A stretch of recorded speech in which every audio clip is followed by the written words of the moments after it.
రేయ్ స్టేషన్ దగ్గర నిన్ను చూడటంతో కడుపు రగిలిపోయిందిరా. రైలు కారు రగడెందుకు నేను ఊరుకున్నాను. ఇంటికి వచ్చాక మొదలు పెడదాం అనుకుంటే ఊరంతా ఇక్కడే తెచ్చారు. రేయ్ ఏళ్ళకు ఏళ్ళు ఖర్చు పెట్టి పట్నం పంపించి నీకు చదువు చెప్పించింది ఎందుకురా? నువ్వు చదువుకున్న చదువుతా ఏటో మూసేవట్రా మాట్లాడేరా? What daddy you have started boring and boring. ఏంటి డబ్బులే మొదలు పెట్టాడు? ఏం చెప్పాడు కొత్తడు? బోరింగ్ పైపులేగా ఆకుండా ఎందుకలా మాట్లాడతాడంటారు. రే ఇంగ్లీష్ పీస్ చదువుకున్న ఎర్రి ముఖమా, ఒక రైలుకి ఎన్ని పెట్లు ఉంటాయిరా? ఒక పెట్టులో ఎంతమంది మనుషులు ఉంటారా? ఇంకెక్కడా చోటు దొరికినట్టు నువ్వు ఆ పిల్ల ఎక్కిన పెట్టులోని ఎందుకు ఎక్కావురా? మన ఈరోజు కుటుంబంలో పుట్టిన పిల్లతో కలిసి నువ్వు ప్రయాణం చేస్తావట్రా? సిగ్గులేనట్రా నీకు? మీరిద్దరూ కలిసి ఆ పెట్టులోంచి బయటకు రావడం చూసేసరికి నా ఒళ్ళు మండిపోయింది. రే ఇంక ఈ ఊళ్ళో నా పనులు ఏమైపోవాలరా? నా డిగ్రీ ఏమైపోవాలరా? నాన్న అర్థం పర్థం లేకుండా ఏమిటా మాటలు? పరువు ప్రతిష్టల గురించి నీకంటే నాకు బాగా తెలుసు. నేను నువ్వు అనుకున్న తెలివి తక్కువ ఏం కాదు. అబ్బాయి గారు ఏది చేసినా తెలివిగానే చేస్తారు, ఇంటెలిజెంట్. ఆ సంగతి తెలుసులేవయ్యా, ఇక నువ్వు మాట్లాడకు. నేను మాట్లాడను. ఏరా అయితే అన్నీ తెలిసి ఆ పిల్లతో కలిసి ప్రయాణం చేసావా? మాట్లాడేరా? కలిసి రావడం ఏంటి నాన్న? ఎవరు మట్టి వాళ్ళే వచ్చాం. విన్నావయ్య పంతులు, నా ఏకైక పుత్రుడు ఇస్తున్న ఎదురు సమాధానం? నన్ను ఒక్క మాట చెప్పమంటారా? అసలు నువ్వేం చెప్పొద్దు. నేనే మాట్లాడను. ఏరా అడిగిన దానికి సమాధానం చెప్పకుండా బెల్లం కొట్టి నాయన నిలబడతావేరా? నువ్వు ఆ పిల్ల కలిసి ఒకే పెట్టెలో ఎందుకు ప్రయాణం చేశారు? అది నా పాయింట్. నేను కూర్చోవడానికి రైల్వే వాళ్ళు ఆ పెట్టులోనే ఏర్పాటు చేశారు. అదే పెట్టులో అమ్మాయి కూడా ఎక్కింది. ఎక్కిన వాళ్ళని పొమ్మడానికి నాకేం హక్కుని చెప్పండి? రైలు ఏమైనా నా ఇల్లా లేకపోతే నా తాతగారు సొత్తా? అది తెలుసులేవాయ్. అసలు నువ్వు అయ్యగారు రాగరాక అబ్బాయి గారు వస్తే రాసేందుకు వదిలేయండి. వదిలేకి ఇప్పుడు ఏం చేయగలిగాను? అబ్బాయి గారు మొహం కడుకోవడానికి రండి, నీళ్లు చల్లారు. ఇప్పుడు నీకేమైనా మతిపోయిందా? సాయంత్రం పూట మొహం కడుకోవడం అంటే? అబ్బాయి గారు 2 సార్లు పళ్ళు తోముకుంటారని నాకు తెలుసు. పంతులు బుర్రుందా? నాకా అండి? నీకు లేదని నాకు తెలుసులేవయ్యా. ఆడికి ఉందండి. ఉంటే రోజుకు 2 సార్లు పళ్ళు తోముతాడా?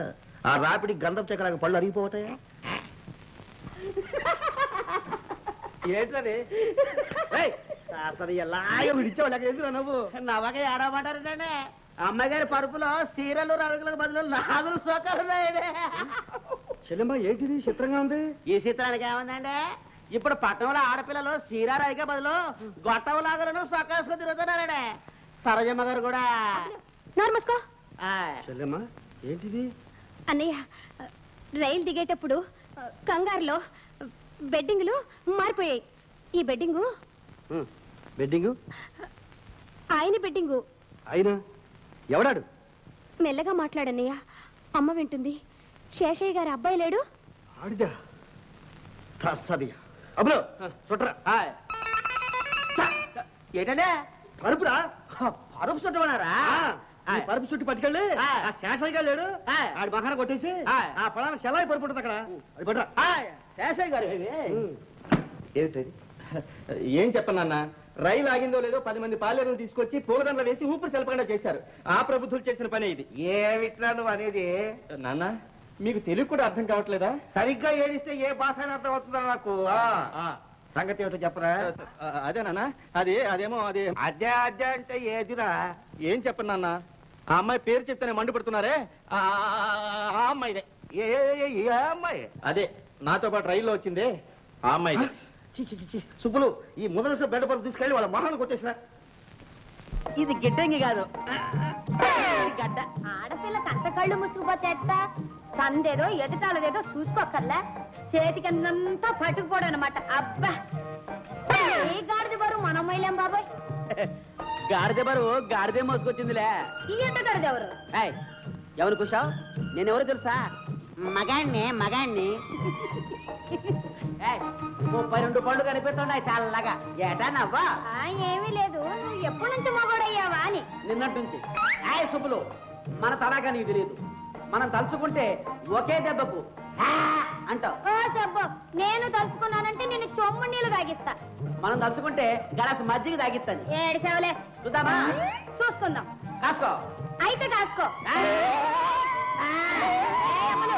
కర్ర పైకెత్తావో నీ మొహం పచ్చడైపోద్ది.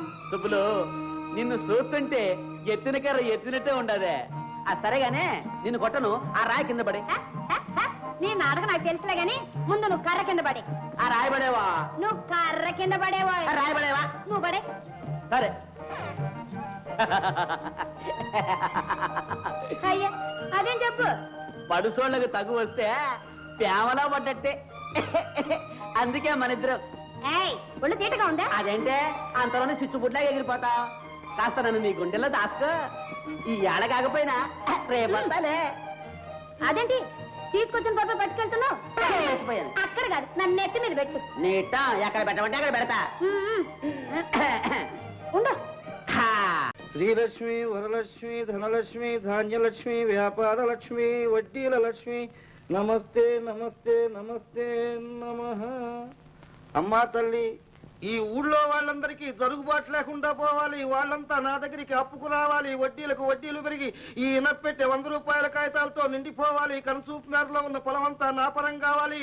తడకా పెట్టిన వాళ్ళు తీర్చుకోలేక దున్నుకోలేక నా దగ్గరకు వచ్చి చిచ్చి పంతులు, రా. శుభ్రం వస్తున్నానయ్యా. కొడలు పట్టరా. పడవలు ఎందుకు బాబు? నీ ముక్కు కోయడానికి. నువ్వెందుకు నవ్వుతా? ఎలా ఇంటికి వెళ్ళి పని చూసుకో. పంతులు, ఎందుకు వచ్చినట్టు ఎందుకు పోతున్నట్టు? సుబ్బారాయుడు వచ్చాడు కాబట్టి చెప్పడానికి వచ్చాను. మాట్లాడొద్దన్నారు కాబట్టి వెళ్ళిపో. నీ తెలివి తెల్లన్నట్టే ఉంది. ఇదిగో వడ్డీ గడ్డానికి వచ్చాడేమో, పుచ్చుకోమాక. ఆ 2 ఎకరాలు మనకు వచ్చేటట్టు చూడు. పిల్లల గలవడండి. నేను కొట్టుపోతా, నా తెలవక అడుగుతా. నేను చెప్పినట్టు నువ్వు వినాలి. నువ్వు చెప్పినట్టే నింటే ఇక నా డిగ్రీ ఏమిటి అంట. మీరే చెప్పండి. నా పేరేమిటి? శాషయ్య గారు. దానికి అర్థం ఏంటి? మన దగ్గర తనఖా పుచ్చుకున్న వాళ్ళకు శాషం మిగిలి ఇక మాట్లాడకపో.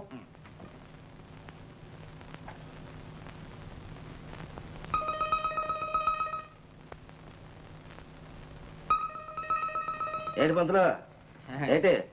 ఏం లేదండి, కాఫీ గమగమలాడుతుంటేనే. ఏ తాగుతావా? వద్దులేండి, ఈ 14 ఏళ్ల నుంచి వాసనతోటే గడుపుతున్నా. దాంతో నేను సంతోషించు పో.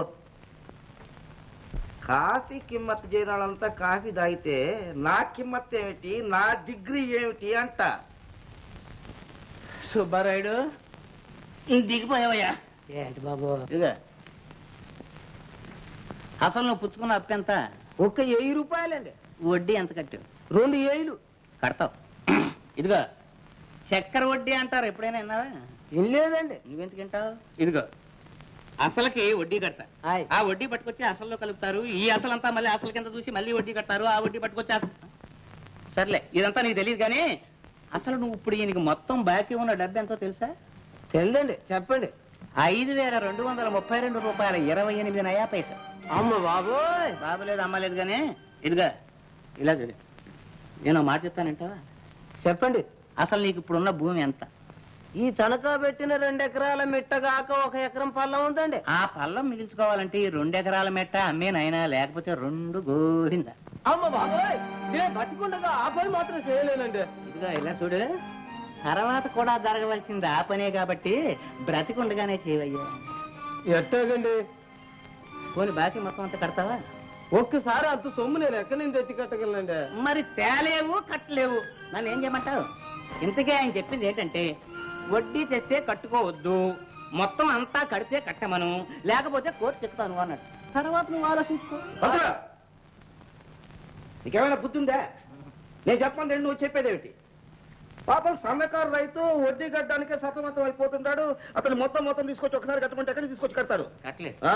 ఆ 2 ఎకరాల మెట్ట మన బాకీ కింద ఇచ్చినట్టుగా దస్తావేజులు తయారు చేయి. నీకేం భయం లేదు, నేను అనుకో. ఇదిగో రేపు వచ్చి ఎలుగుతాయి చెల్లు. అట్టాగండి, దండాలు బాబు. అబ్బా, మీ బుర్రందో చూశారు. ఇక మాట్లాడ. సార్, శాషయ్య గారు ఎవరండి? ఎవరు రైడు? శాషయ్య గారు అంటే తెలియదటయా? ఈ ఊరికి మోతుబారు రైతు, జమీందారు విగ్రహం, రాజా వర్చస్సు. సారీ, నిజంగా ఈ ఊరికి నేను కొత్త వాడిని సార్. Good morning. అది వరుస. పొలం మీద అప్పు అయితే పంతులతో మాట్లాడు, అమ్మేదట్టయితే నా దగ్గర. నేను అందుకు రాలేదండి, మీకు టెలిగ్రామ్ వచ్చింది. ఇక్కడ సంతకం చేయండి సార్. పంతులు, నీకేమైనా బుద్ధి ఉందా? అయ్యా, శాషయ్య గారి నిశ్చాని అని వేలు ముద్ర చుట్టూ రాయించండి. నాకు చదువు రాదని గవర్నమెంట్ కూడా తెలవాలంటయ్యా, నువ్వే రాసుకోపా. పో.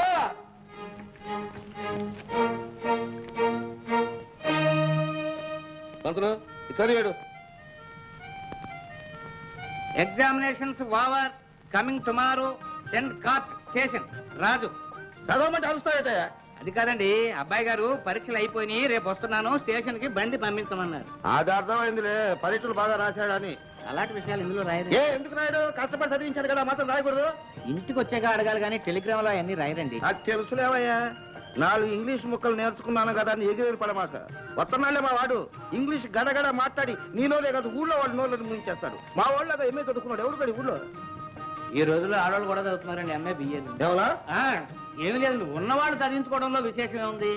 మీ చెల్లెలు గారి దత్తుడు రావణ కూడా తన చెల్లెల్ని కష్టపడి గొప్పగా చదివించుకున్నాడు కదా. నోర్మయ్, ఆ ఊసుగా నా కుటుంబం ఊసుగా నా దగ్గర ఎత్తావంటే నీ బుర్ర చెత్త కొట్టి ఊరగాయ పట్టిస్తా. దత్తుడు 1970 సంవత్సరం ఏప్రిల్ 6వ తేదీ గురువారం రోజున దిగమరు గ్రామ కాపురస్తులు పొడుగు శేషయ్య గారికి సదరు గ్రామ కాపురస్తులు పొట్టి ఆంజనేయులు రాయించిచ్చిన ప్రాంసరీ నోటు. ఇది నా అవసరం నిమిత్తం అనగా కర్రలు బొంగులు వ్యాపారం చేసుకునే నిమిత్తం ఈ రోజున మీ వద్ద బదులు పుచ్చుకున్న రొక్కం 500 రూపాయలు. ఇందుకు నెల ఒక్కంటికి 100 రూపాయల పావలా చొప్పున వడ్డీతో అయిన అసలు పైదాలు మీకు గాని మీ ఆర్డర్ పొందిన మరేసరికి గాని అడిగిన తక్షణం ఇచ్చి ఇందు పీఠిని చెల్లు రాయించి ఈ నోటు పుచ్చుకొనగలవాడను. ఇది నా సమ్మతిని రాయించిచ్చిన ప్రాంసరీ నోటు. అందులో చదువుతున్నావా లేక నోటు మాట్లాడుతున్నావా? అదేమిటి బాబు, అంకెలు మార్చాను, వడ్డీ మార్చాను, పేర్లు మార్చాను. రోజు రాసిన నోట్లే కదా, కావాలని చూసుకోండి. దండాలండి. ఒరే జగ, అబ్బాయి పరీక్షలు రాసిన పోతున్నాడు, బ్రహ్మాండంగా తీసుకురావాలి. మీ ముఠా వాళ్ళందరినీ దండలు కట్టుకున్నామని మన ఫ్యాక్టరీ వాళ్ళందరూ చెప్పి బండ్లు కట్టుకున్నామని మనం బ్యాండ్ మేళాలు పెట్టు. ఇది వింటున్నావా? వింటున్నానండి. మన డిగ్రీకి ఏమాత్రం తగ్గకూడదు. సూపర్ గా మీరు.